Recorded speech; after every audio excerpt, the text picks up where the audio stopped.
ఇలాంటి పనులు మీరు ఎప్పుడు చేయకండి. మన ఫోన్ ఎప్పుడైనా వాటర్లో పడ్డప్పుడు కొంతమంది ఏం చేస్తుంటారంటే తీసుకెళ్లి రైస్ బ్యాగ్లో పెట్టేస్తుంటారు. ఇలా రైస్ బ్యాగ్లో పెట్టడం వల్ల ఏమవుతుందంటే చిన్న చిన్న పార్టికల్స్ ఉంటాయి కదా, డస్ట్ పార్టికల్స్ ఇలా ఛార్జింగ్ పోర్ట్లోకి అండ్ స్పీకర్స్లోకి వెళ్ళిపోయి ఈ ఫోన్కి ఇంకా ఎక్కువ డ్యామేజ్ చేసే ఛాన్స్ ఉంటుంది.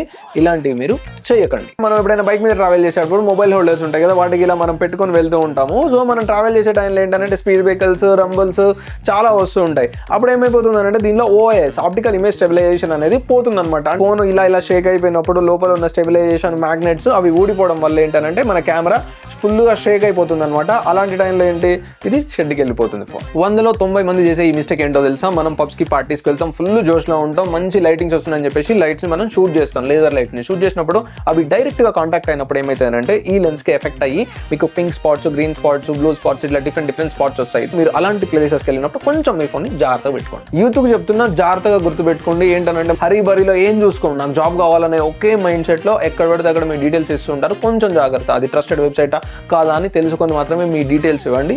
లేదనంటే హ్యాకర్స్ మిస్యూజ్ చేసేస్తారు మీ డేటా. మీరు కూడా వీటిలలో ఏ మిస్టేక్ అయినా చేసి ఉంటే ఇక్కడ కామెంట్ చేయండి. ఈ reel me friends and family మెంబర్స్కి ఇప్పుడే షేర్ చేయండి. కుదిరితే మన ఛానల్ని ఫాలో అవ్వండి. Thank you so much.